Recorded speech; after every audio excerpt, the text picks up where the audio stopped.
A doença hipertensiva específica da gestação é aquela situação onde a gestante vai apresentar a elevação da pressão arterial a partir da 20ª semana de idade gestacional.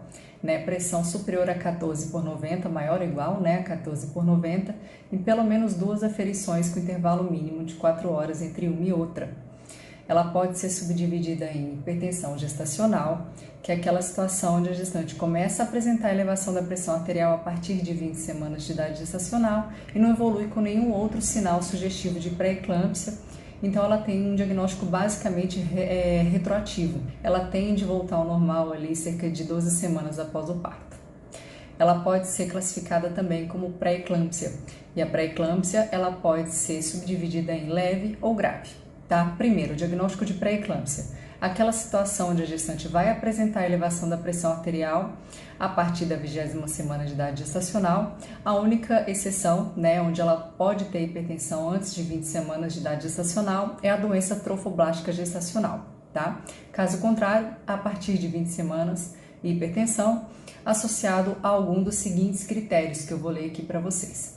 Trombocitopenia, ou seja, plaquetas inferior a 100.000, elevação das transaminases, maior ou igual a 2 vezes o valor de referência, aumento da creatinina superior a 1,2, gestantes que vão evoluir com edema agudo de pulmão ou cianose. Pode acontecer também, nas gestantes que vão apresentar hipertensão associada à proteinúria patológica, ou seja, proteinúria maior ou igual a 300 mg na urina de 24 horas ou uma cruz ou mais em amostra de urina isolada.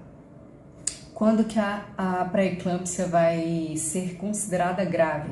Nas situações onde a gestante apresentar uma pressão arterial maior ou igual a 160/11, mais uma vez, intervalo mínimo de 4 horas, 2 aferições mínimas com intervalo de 4 horas entre uma e outra. Nas situações onde elas vão apresentar oligúria, ou seja, volume urinário inferior a de 400 a 500 ml de urina em 24 horas, proteinúria maior ou igual a 2 gramas na urina de 24 horas ou maior ou igual a 3 cruzes na amostra isolada de urina.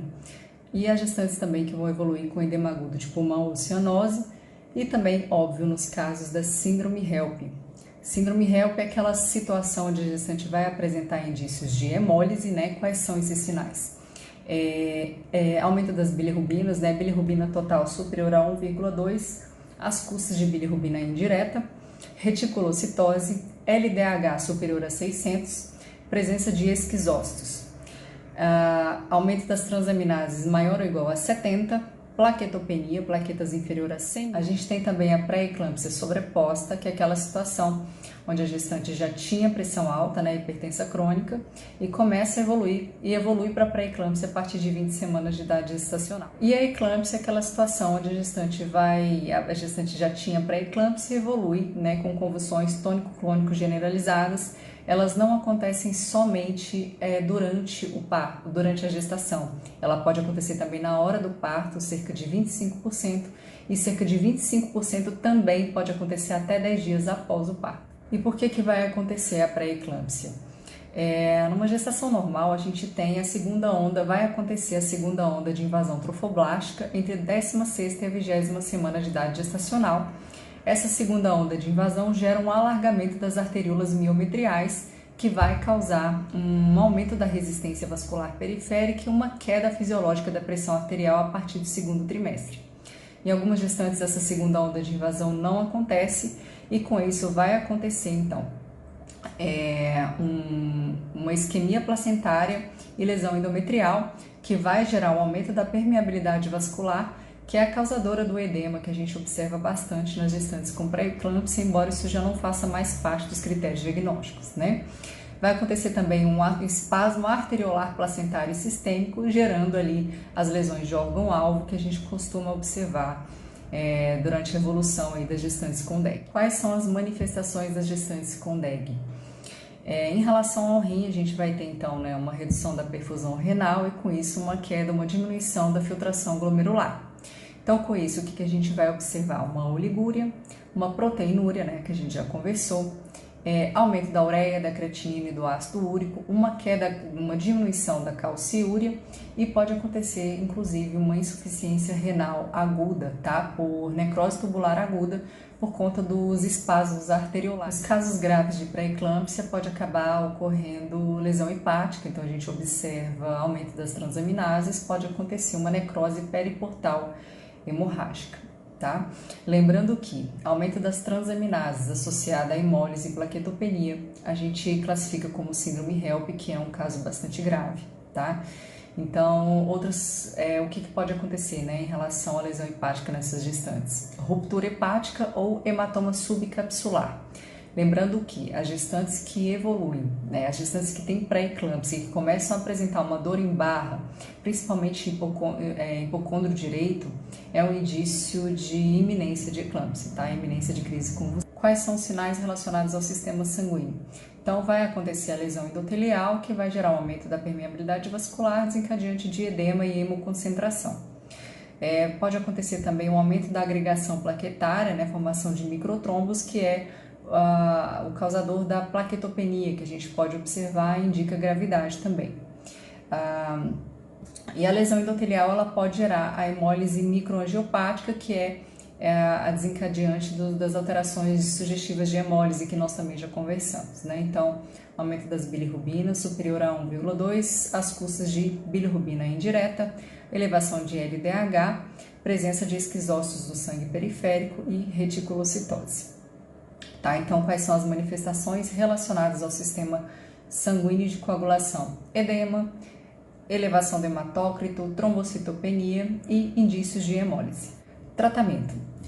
Vamos começar falando do AS, né? Quando que a gente vai entrar com o AS? A gente tem os critérios de alto risco e os critérios de risco moderado. Critérios de alto risco: pré-eclâmpsia prévia, patologia renal crônica, doença autoimune, diabetes tipo 1 ou 2, hipertensão crônica. E os critérios moderados, que são primeira gestação, né, primíparas, idade materna maior ou igual a 40 anos, intervalo interpartal superior a 10 anos, IMC superior a 35 na primeira avaliação, história familiar de pré-eclâmpsia e gestação gemelar. Na presença de um critério de gravidade ou na presença de 2 critérios moderados, a gente já está indicado a prescrição de AS a partir da 12ª semana de idade gestacional, de preferência até a 16ª semana de idade gestacional, na dose de 150 mg à noite, tá? Aqui no Paraná eu tô vendo o pessoal prescrever só 100. Mas tá valendo alguns protocolos aqui que recomenda 150, que foi o que eu usei de referência para fazer esse vídeo. Sobre o uso de hipotensores em gestantes, primeiro que já caiu por terra aquela indicação de só medicar aquelas gestantes que têm pressão maior ou igual a 160 por 100, isso não existe mais. A partir de 140 por 90 já está indicado o uso de hipotensores, tá? Pressão arterial alvo para essas gestantes, a PA média tem que estar menor ou igual a 135 por 85. Hipotensor de escolha é o nifedipino, mas como ele não tem no SUS, a gente acaba usando a metildopa mesmo, né, na dose inicial de 250 mg 3 vezes ao dia. Aquelas gestantes que tiverem condições de usar a nifedipina, fica recomendado uma dose aí de 10 a 20 mg a cada 8 ou 12 horas, sendo a dose máxima de 60 mg por dia. Diuréticos, IECA e BRA para gestantes, nem pensar. O segmento dessas gestantes vai depender da classificação. As gestantes com pré-eclâmpsia leve, segmento ambulatorial, consultas preferencialmente semanais, tá? Então a gente vai recomendar dieta hipossódica, que essa gestante permaneça sempre que possível em decúbito lateral esquerdo, as drogas antipertensivas, como a gente já conversou. Orientações, isso aqui é muito importante, tá, pessoal? Orientações sobre os sinais e sintomas de gravidade, né? Indícios de iminência de pré-eclâmpsia. Quais são? Cefaleia, epigastralgia, transtornos visuais, dor no hipocôndrio direito, diminuição nítida do volume urinário e edema, né? Inchaço de instalação rápida. Se ela apresentar qualquer um desses sinais, orientá-las a procurar a maternidade imediatamente. E a gente vai acompanhar essas gestantes também com alguns exames complementares para avaliar se ela está evoluindo com algum indício, sinal de gravidade, como é que está o bem-estar fetal, tá? Como que a gente vai avaliar a vitalidade fetal? Maior ou igual a 37 semanas, a gente avalia pelo perfil biofísico fetal, Aqui na maternidade no Paraná, que eu estou trabalhando, eles fazem a cardiotocografia também semanalmente. Então, assim, em relação a essa referência que eu peguei, né, a partir de 37 semanas, a vitalidade fetal eles avaliam pelo perfil biofísico fetal. Gestantes com menos de 34 semanas, vitalidade fetal pelo perfil biofísico fetal e Doppler fluxometria das artérias umbilicais e circulação fetal. A conduta na pré-eclâmpsia grave a gente interna sempre, tá? Então a gente vai internar, manter dieta hipossódica, recomendar decúbito lateral. A gente entra também com Neosine, 3 gotas a cada 8 horas.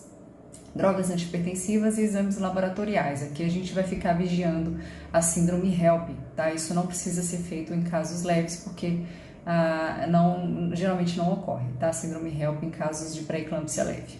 Então, quais exames que a gente vai pedir nessas gestantes com pré-eclâmpsia grave? Hemograma completo, ureia e creatinina, ácido úrico, proteinúria de 24 horas, bilirrubinas, transaminases, DHL e, lógico, avaliação da vitalidade fetal. Tá? A gente vai solicitar esses exames semanalmente ou em qualquer situação de intercorrência clínica.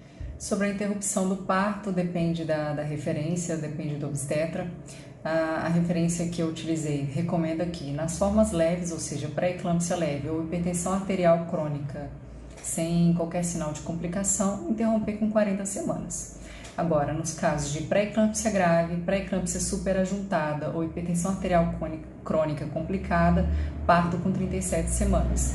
Gestantes com síndrome HELP, interromper com 34 semanas e, em caso de eclâmpsia, parto na viabilidade. Sobre a profilaxia anticonvulsivante, quando que a gente vai entrar com sulfato de magnésio? Nas situações onde a gestante vai apresentar pelo menos um dos seguintes critérios de gravidade.